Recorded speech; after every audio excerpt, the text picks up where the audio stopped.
जय श्री राम सभी भक्तों को, जय माता की। फिर एक नई वीडियो के साथ आप सबके सामने हाजिर हो गए हैं। और आज की जो हमारी वीडियो है उसमें हम जानेंगे कि क्या किसी शक्ति को हम पावरफुल बना सकते हैं, तो कैसे बनाएंगे, क्या करना चाहिए। तो अंत तक बने रहिए, तभी आपको सारी वीडियो समझ में आती है। अगर वीडियो अच्छी लगती है तो लाइक करें, शेयर करें, कमेंट करें। और अगर आप हमारे चैनल पे पहली बार ही देख रहे हैं तो चैनल को भी ज़रूर सब्सक्राइब करें।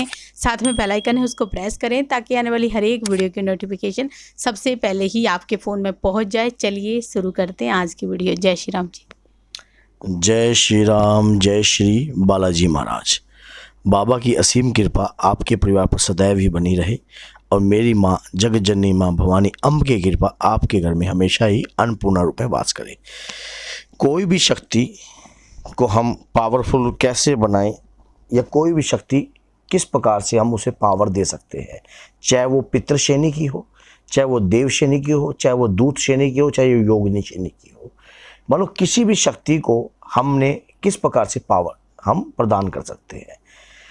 क्या होता है कि जो हमारे शरीर के अंदर जो ऊर्जा विद्वान होती है, जो शरीर में ऊर्जा प्रवेश करती है, चाहे वो हनुमान जी महाराज की कृपा की हो या माँ काली की कृपा की हो या किसी मान लो माता मदानन की कृपा की हो या किसी भी कृपा की, अगर कोई भी शक्ति हमारे शरीर में आती है तो हमारा एक नैतिक फर्ज बनता है उस शक्ति के प्रति। उस शक्ति को बलवान बनाने के लिए, उस शक्ति को शक्तिमान बनाने के लिए, वैसे तो वो शक्ति स्वयं परमात्मा की कृपा की हकदार है। और परमात्मा की, जैसा मैं आपको एग्जाम्पल के तौर पे क्या समझाता ही हूँ मैं आपको पूर्ण रूप से, कि हनुमान जी महाराज के दूत आते हैं व्यक्ति के अंदर, हनुमान जी स्वयं किसी के अंदर नहीं आते। अब दूत कौन सी श्रेणी का है ये डिपेंड करता है आपके ऊपर, आपके कर्म के ऊपर, आपकी मेहनत के ऊपर। अब कोई व्यक्ति अगर लगातार बाबा की निरंतर पूजा कर रहा है, लगातार अपनी पूजा याचनाओं को बहुत ही ज़्यादा बढ़ा रहा है, बाबा के प्रति दिन प्रतिदिन कार्य कर रहा है, ये नहीं कि खुद के अपने निजी स्वार्थ के कार्य के लिए, धर्म के प्रचार हेतु अगर कार्य कर रहा है, शक्तियों को लगातार समय टू समय बल प्रदान करवाता है। शक्तियों को बल कैसे मिलता है इस पे भी अगर हम आपको आज बताएंगे। अगर मान लीजिए कोई भी पूर्णिमा के दिन या कोई भी मंगलवार के दिन ऐसे ऐसे कार्य करता है, जो कार्य मान लो उन शक्तियों को प्रदान होते हैं, जिनसे उनकी जो पावर है और भी ज़्यादा बढ़ती है।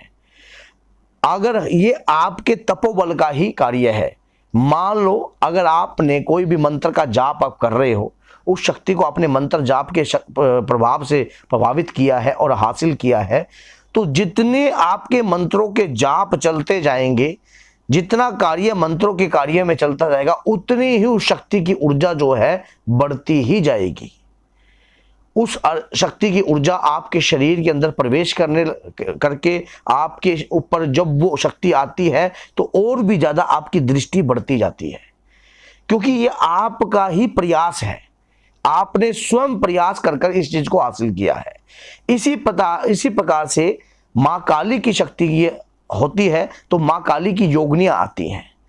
वो माँ काली स्वयं किसी के अंदर नहीं आती हैं, तो उनकी योगनियों को हम किस प्रकार से अपने ऊपर चलाते हैं, ये हमारा और उन शक्तियों का आदर और भाव। कई लोग कि अपने निजी स्वार्थ के लिए कार्य करते हैं, तो माँ की शक्ति जो होती है स्वयं में आदमी का हित तो कर सकती है, लेकिन याद रखना बाद में आपका नुकसान भी हो सकता है, क्योंकि शक्ति को किसी की गुलाम नहीं होती, किसी की बंधन नहीं हो सकता उसके ऊपर।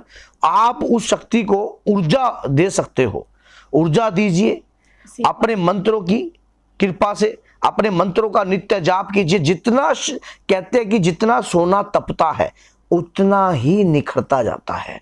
जब आप किसी मंत्र की साधना याचना या किसी का उच्चारण करते हो तो धीरे धीरे उस मंत्रों में शक्तियां उदय होने लग जाती हैं। अगर शरीर के ऊपर ऐसी कोई योगिनी शक्ति आती है और आप कोई मंत्र का जाप लगातार कर रहे हो, लगातार कर रहे हो, तो ये भी याद रखो कि उस शक्ति की पावर भी बढ़ रही है, क्योंकि उस शक्ति को आपने अपनी भक्ति और अपनी पूजा और अपने परिश्रम से बढ़ाया है।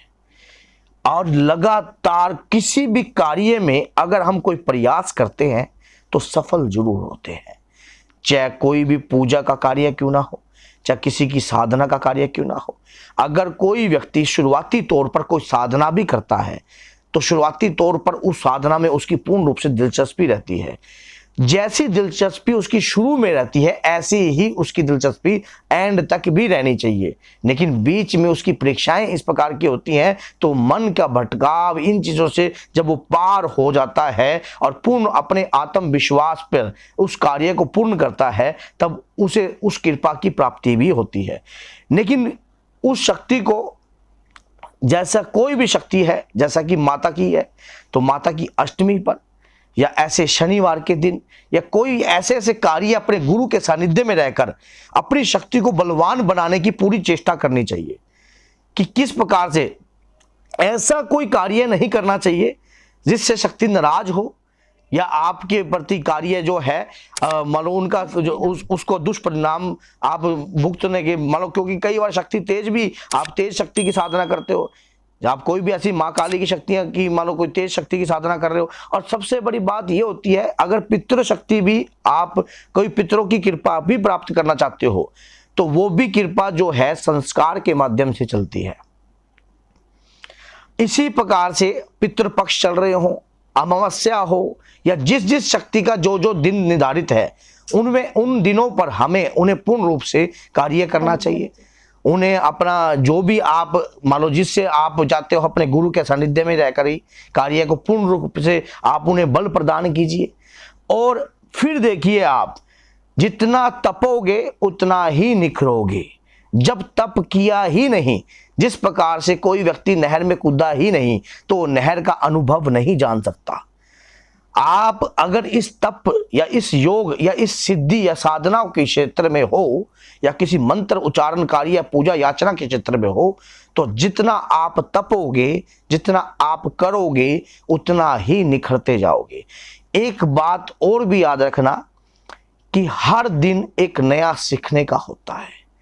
हम अपने जीवन के अंदर कोई भी कार्य करते हैं, जिस प्रकार से आप मेरी रोज वीडियो को देखते हो तो कोई ना कोई हर वीडियो आपको कुछ ना कुछ शिक्षा देकर जाती है और ये हमारा फर्ज भी है। और इसीलिए आप इसे अपने तक सीमित मत रखना, इसे अधिक से अधिक शेयर कीजिए और शेयर करने के बाद ये देखिए कि आप इसमें योगदान ही कर रहे हो। अगर आप शिक्षा भी ग्रहण कर रहे हो, क्योंकि कई बारी शिक्षा भी अगर हम कहीं से ले रहे होते हैं तो हमें उस शिक्षा की दक्षिणा भी यही है, क्योंकि अधिक से अधिक व्यक्तियों तक जब ये वीडियो पहुंचेगी, कई बार व्यक्ति कई ऐसे रास्तों पे चल जाता है, कोई नीची तबके की शक्तियों का आह्वान कर बैठता है जिसके कारण अपने कुल का भी नाश कर देता है। तो इसी प्रकार से आप शक्तियों को बलवान बनाने के चेष्टा में कई बार बलियां या इस प्रकार का कार्य कर देते हैं जिससे बहुत ज्यादा नुकसान होता है कुटुंब का। तो मैंने आपको बताया है कि शक्तियों को बलवान बनाने के लिए क्या क्या कार्य आपको करने चाहिए। तो जय सीताराम, जय श्री बालाजी महाराज। मेहंदीपुर की पवित्र कृपा आपके परिवार पर निरंतर बरसती रहे। जय माता।